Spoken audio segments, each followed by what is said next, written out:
this is part 51 of Ocarina of Time 3D. And I'm not exactly sure where here is, but according to Red, at the end of the last part, we're here. Yeah, I just I knew the end of the part was coming up, and I just had to say something. And we're here as in this random room with a key in it. That's all I had. There's like a treasure chest. Oh, we're here finally. Hey, those treasure chests are important. Hey, the keys. The keys are important. But anyways, this is the second part of the Water Temple. Yep. And in this part, we get the compass. We take on the mini-boss, Dark Link, and then we get the item, the Longshot. Which, well, we'll talk about it a little bit more when we get there. I'm not a big fan of just getting like an upgrade. I'm not either. Of an item we've kind of used. We can bash it now, and then we can also bash it at that time if you want to. Well, just I didn't really have a whole lot to talk about until we get to the mini-boss. Well, actually, we're going right now to the... what's known as the cracked wall. Oh. Like, you say cracked wall to Zelda fans, and they don't think of a bombable wall. They think of the... Well, at least I do.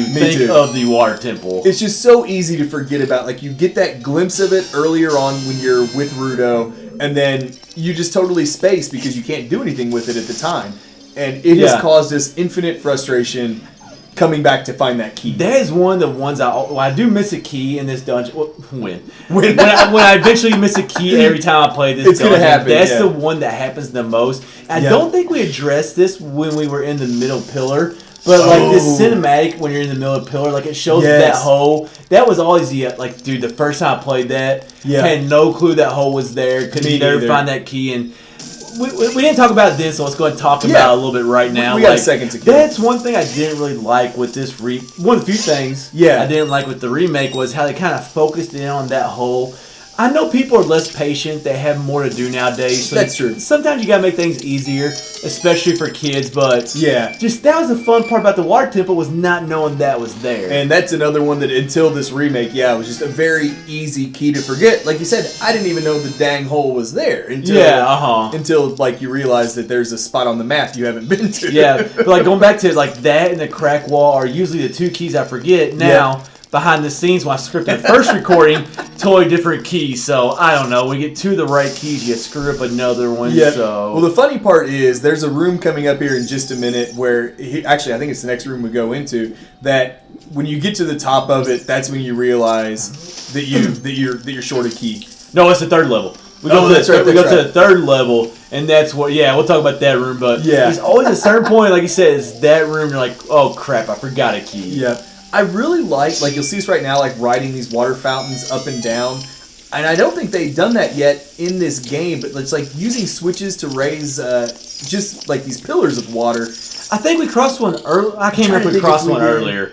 I think we did. We went to, I can't remember, but I'm pretty sure like we had that one where you had to jump all the way across, and there's a tech type on the other end. I think we already did that, but in this dungeon somewhere. I did like that kind of just how the water's pushing you up. Like, obviously it's the Water Temple, but this is going to kind of sound really stupid what I say. But they make good use of water. In the Water Temple. Yes. Hey, because nothing we've ever said sounded stupid, so. That's the first thing right there. If that's the first thing we've ever said that sounded stupid, we're prefaced it though with this is going to be stupid, so. But it's a fun little touch that again was something they really expounded on in the Great Bay Temple. Expounded on? Mask. What's expounding on? You maybe I meant expanded on. You did. That's probably what I meant. You just got back from WrestleMania, so you're thinking... my head's not here. Yeah, pounding. I don't know where I'm going with that. Man, we're way off. We are. You know what? Do you want to just quit this commentary? Yep, we're done. We're just gonna sit here in silence for the next 5 minutes of this part. It would be okay, actually, because we not talked about the theme. We are not, actually. For me, the theme is very soothing. It is. And I actually listened to the theme video we made for this. Go check that out. It's an awesome video. I actually listened to it a lot at work. It's just got like a very relaxing theme, which is cool with this dungeon because this dungeon can be so frustrating. You need some relaxation. You have a soothing, at least to me, a very soothing theme. And I think it fits well because you think water, you think like these... the blue colors and everything. You think peaceful. Yes. And the theme really fits that, whereas a lot of dungeon themes, of course, in Zelda games are a lot more ominous or like strong themes. This was just a very calm, peaceful one. We know the dungeon is peaceful.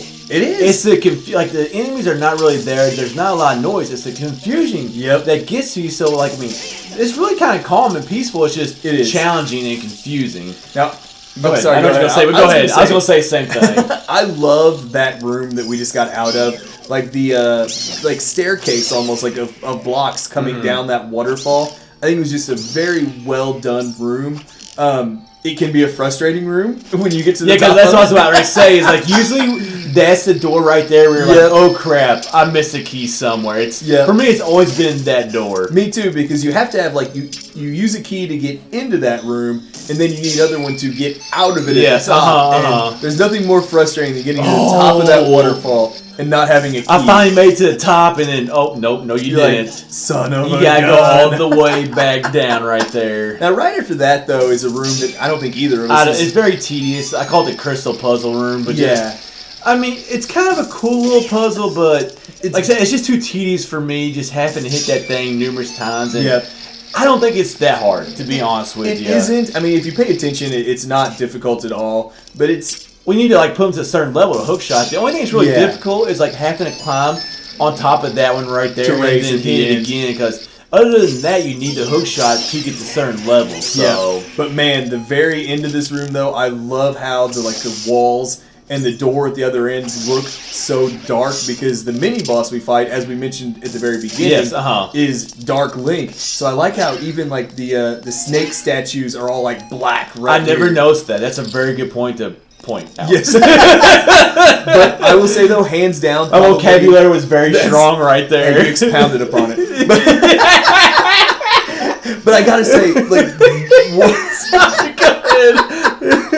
we're having more fun with the water temple than we've ever had. Yeah. But another one of my favorite, absolute all-time Zelda touches, when you first enter this room, like Link's reflection is in the water. Yes. Once you pass that tree, and you can kind of see here, his reflection is gone. And it becomes Dark Link. It becomes Dark Link. I just think that's just a cool little effect that I would have never thought of. Well, I think the whole room's just cool. Like you can kind of, we'll see later on. It's kind of an illusion. Like we're not outside, even though it looks like we are. Yeah. And kind of like going along with the whole reflection. Then you don't have a reflection. Then you got Dark Link, or AKA Shadow Link. And then you beat him, and this room becomes like a room. Like it's just a good illusion. Now, one thing I will admit, one of the few disappointments for me in this remake was that Dark Link fight. I thought it was way too easy. Yeah, it's easier if you have the big Goron sword. Of course, yeah. But it was still a lot harder in N64, and just I think they totally made that too easy, and just I was let down. I was let down by that. I like the concept of the fight. You're fighting Dark Link. It is very cool, and that's why so many people like it. Like people that hate this dungeon, almost everybody likes Dark Link. They just love the concept of it, and really, going back to Zelda 2. I mean, it's when a nice we first got him,